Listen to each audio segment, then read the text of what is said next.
Good morning students. Hindi class में आप सबका स्वागत है। स्टूडेंट्स, आज हम पढ़ रहे हैं संचयन पुस्तक का पाठ हामिद खां, जिसके लेखक हैं एस.के. पोटेटकाट। एस.के. पोटेटकाट का जीवन परिचय मैं कल आपको बता चुकी थी, साथ ही पाठ का सार भी मैंने आपको समझा दिया था। आज हम इस पाठ का विस्तृत अध्ययन करेंगे। तो स्टूडेंट्स, पाठ पढ़ने से पहले मैं जो आज हम पृष्ठ 1 और पृष्ठ 2 पढ़ेंगे उसके शब्दार्थ आपको बता देती हूँ। इसमें है आगजनी, आग लगाना, अलमस्त, मस्ती से, अधेड़, ढलती उम्र का, सालन, ये मसालेदार शोरबा होता है जो सब्जी और गोश्त यानी मीट को मिलाकर बनाया जाता है। बेतरतीब, बिना तरीके से, बिना सलीके से, फक्र, गर्व, पश्तो, ये एक प्राचीन भाषा है जो पहले पाकिस्तान में बोली जाती थी। आज जो हम पढ़ेंगे उसके मुख्य बिंदु सामने लिखे हैं, एक बार मैं आपको बता देती हूँ। सबसे पहले लेखक का तक्षशिला जाना, फिर जब लेखक तक्षशिला गया तो वहां के गांव में जब पहुंचा उस गांव का वर्णन, वहां हामिद खां की दुकान का वर्णन गांव में, और उसके बाद लेखक का और हामिद खां का आपस में परिचय। तो ये है मुख्य बिंदु जिसके बारे में आज हम पढ़ेंगे। तो ध्यान से पाठ को सुनना स्टूडेंट्स। पाठ का नाम है हामिद खां। ये पाठ हिंदू मुस्लिम के प्रेम और सौहार्द पर आधारित पाठ है कि आपस में दोनों धर्मों के बीच में बहुत ज्यादा मतभेद हैं।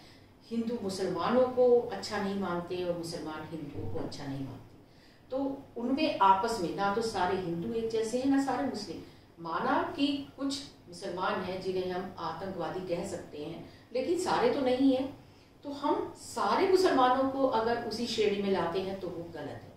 और ऐसे ही जो मुसलमान हैं, अगर वो हिंदुओं के प्रति अगर उनके अंदर प्रेम नहीं है, सौहार्द नहीं है, तो वो भी गलत है। इसी पर आधारित ये पाठ है। तो स्टूडेंट्स, हम शुरू करते हैं पाठ। सबसे पहले लेखक ने बताया कि आज सुबह सुबह जब वो उठा तो उसने अपना अखबार देखा, और अखबार जैसे ही खोला तो अखबार पर लिखा था तक्षशिला पाकिस्तान में आग जली। और लेखक ने जैसे ही वो समाचार पढ़ा उसे तुरंत हामिद खां की याद आ गई, और हामिद खां की याद आते ही उसके मन में केवल एक ही प्रश्न आया और एक ही इच्छा प्रकट हुई कि हे ईश्वर, हामिद खां की दुकान को कुछ नहीं होना चाहिए। और इतना मन में सोचते सोचते ही वो अपने पुराने जो संस्मरण थे यादों में खो गया।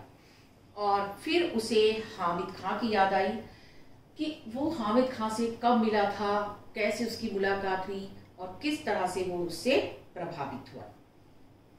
लेखक का कहना है कि अभी 2 साल ही बीते हैं कि मैं तक्षशिला के पौराणिक खंडर देखने गया था।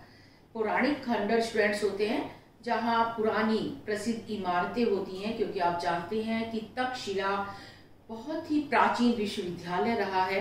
भारत का सबसे प्रसिद्ध विश्वविद्यालयों में थे नालंदा और तक्षशिला। आज तो वो खंडर बन चुके हैं। उसी को देखने की उसमें इच्छा हुई और इसके लिए वो पाकिस्तान पहुंचा। तो उसने कहा मैं जैसे ही तक्षशिला स्टेशन पर उतरा तो देखा बहुत अधिक गर्मी थी, कड़कड़ाती धूप थी, बहुत अधिक गर्मी हो रही थी। भूख और प्यास के कारण लेखक का बुरा हाल था। और उसने कहा कि जब मैंने देखा आसपास ना तो कोई ढाबा था ना कोई दुकान थी।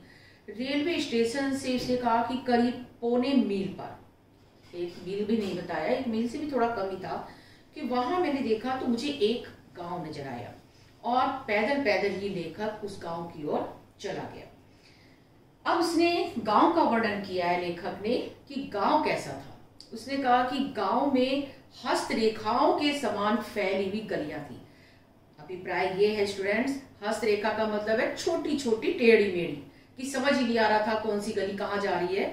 तो बहुत छोटी छोटी गलियां थी और वो भी टेढ़ी मेढ़ी थी, जैसे हाथ की रेखाएं होती हैं, पता ही नहीं चलता कौन सी रेखा कहाँ जा रही है। तो उन्होंने कहा कि हस्त रेखाओं जैसी छोटी छोटी गलियां थी।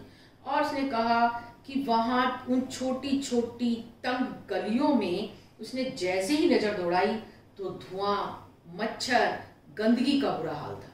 कि लेखक का कहना है कि जैसे ही मैं उस गांव की गलियों में बढ़ा तो बदबू के मारे, गंदगी के मारे कि देखा मेरा वहां, मेरी बदबू के कारण मेरा भी बुरा हाल हो गया। और उसने कहा कि वहां की बदबू ऐसी आ रही थी जैसे वो सड़े हुए चमड़े की बदबू आती है, कि इतनी गंदी बदबू थी। और उसने कहा फिर भी, क्योंकि क्या करता, वो प्यास से बुरा हाल था कि कुछ तो मिले खाने पीने को, कि मैं आगे की ओर बढ़ता चला गया। उसने कहा कि जैसे ही मैं थोड़ा और आगे बढ़ा तो मैंने देखा एक लंबे कद का पठान, अर्थात लंबा चौड़ा मुसलमान, बहुत ही सहज यानी मस्त चाल के साथ चलता हुआ नजर आ रहा था। उसने कहा चारों तरफ मैंने चक्कर लगाया पर वहां कोई भी होटल नजर नहीं आया। लेखक का कहना है, मैंने मन में विचार भी किया कि ऐसे गंदे, बदबूदार और इतने छोटी गलियों वाले गांव में होटल की जरूरत भी क्या है, कौन आएगा यहाँ खाने के लिए, कि यहाँ तो वास्तव में होटल की उम्मीद भी करना बेकार है। लेकिन अचानक जब लेखक आगे गया तो उसने देखा कि एक दुकान उसे नजर आई और उस दुकान से चपातियों की सेकने की खुशबू आ रही थी। चपातियां था रोटी की, रोटी सेकने की बहुत ही अच्छी सी गंध उसे एक तरह से सूंघने को मिली और वो उसी और बढ़ गया। अब उसने कहा कि मेरे पैर और जल्दी जल्दी उस दुकान की ओर बढ़ गए, क्योंकि प्यासा भी था मैं और भूखा भी था और साथ में गर्मी से बुरा हाल था, तो बैठने की जगह भी देखनी थी। अब उसने कहा कि मैं जानता हूं कहीं भी अगर हम बाहर जाते हैं परदेश में, केवल एक हमारी मुस्कुराहट जो होती है वही हमारी रक्षक होती है और वही सहायक होती है, कि ये बात मैं अच्छी तरह जानता था। जब भी कभी नई जगह जाओ, किसी के साथ भी मिलो तो सबसे पहले उसके साथ मुस्कुराहट से अगर आप पेश आओगे तो कहते हैं कि दुश्मन भी गले लग जाते हैं। तो वही उसने भी अपनाया, वो मुस्कुराकर और अंदर दुकान में अंदर घुसा। जैसे ही वो दुकान के अंदर गया तो उसने अब दुकान का वर्णन किया है कि दुकान कैसी थी, कि वहां एक अधेड़ उम्र बता, जिसकी काफी उम्र थी, लगभग 50-55 साल की, ऐसी उम्र का एक पठान जो है वो अंगीठी पर रोटियां सेक रहा था। और उसने कहा कि मैंने देखा अपनी हथेली पर रखे आटे को उसने बेला छोड़कर मेरी ओर घूर घूर कर देखना शुरू कर दिया। स्टूडेंट्स क्यों देख रहा था वो उसे घूर कर, क्योंकि उसने उसे कभी देखा ही नहीं था।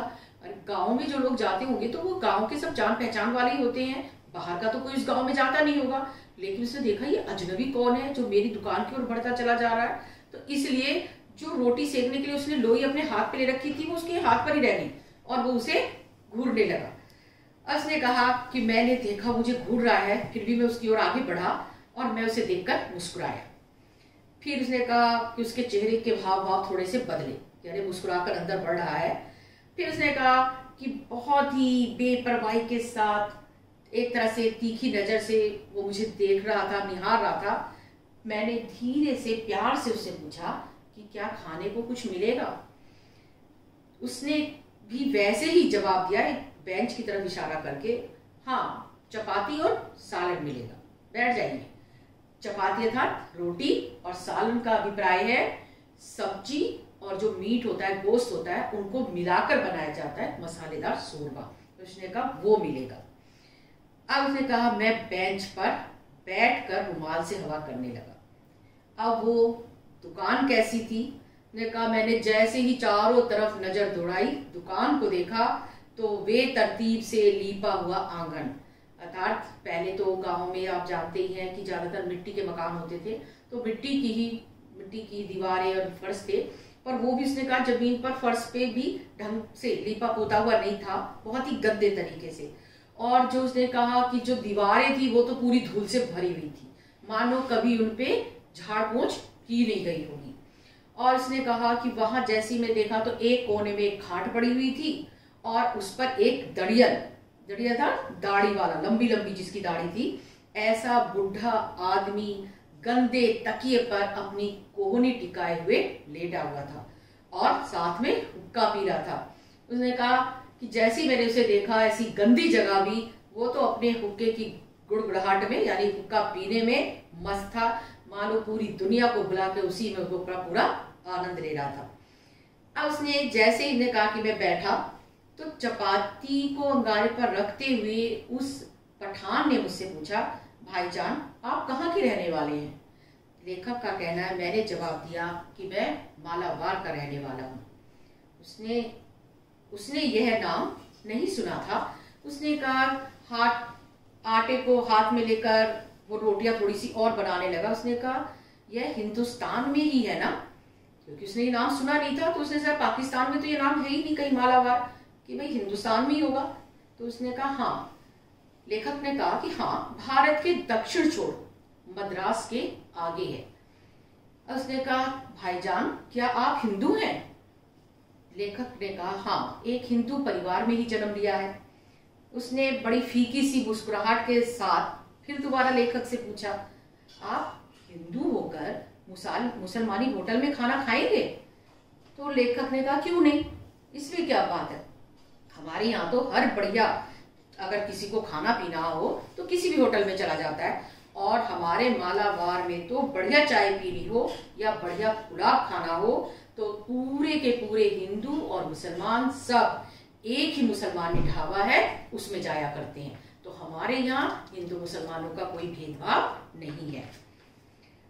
जैसे ही लेखक का कहना है, मैंने ये बात उसे बताई तो उसे मेरी बात पर विश्वास नहीं हुआ कि मैंने उसे गर्व के साथ ये बात बताई थी कि हमारे यहाँ हिंदुस्तान में हिंदू मुसलमानों में कोई फर्क नहीं है, सब मिलजुल कर रहते हैं। भारत में जो भी त्योहार मनाए जाते हैं हिंदू मुसलमान साथ साथ मनाते हैं। और उसने कहा, मैं जहाँ का रहने वाला हूँ, केरल का, मुसलमानों ने जिस पहली मस्जिद का निर्माण किया था वह हमारे राज्य में ही है। और उसने कहा कि वो हिंदू और मुसलमानों ने मिलकर बनाई थी, और वो उसने कहा कोंडुगुलु जगह है केरल में, वहां बनाई गई है। उसने कहा कि हमारे भारत में हिंदू मुसलमानों में कोई फर्क नहीं है, तो इससे मुझे कोई फर्क नहीं पड़ता कि ये किसी हिंदू का ढाबा है या किसी मुस्लिम का ढाबा है। लेखक का कहना है, उसने मेरी बात पर बड़े ध्यान से मेरी बात को सुना और फिर बहुत ध्यान से मेरी तरफ आंखें गड़ाकर उसने कहा, काश मैं आपके मुल्क में आकर ये सब बातें जो आप बता रहे हैं अपनी आंखों से देख सकता।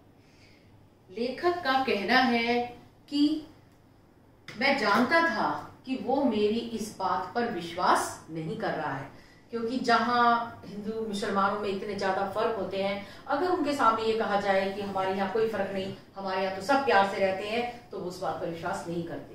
तो लेखक वहां बैठा था। लेखक की बातों को सुनकर हामिद खां को बहुत ज्यादा आश्चर्य हो रहा था। अब क्यों आश्चर्य हो रहा था, लेखक के व्यवहार से उस पर क्या असर हुआ, ये सब कुछ स्टूडेंट्स हम कल पढ़ेंगे।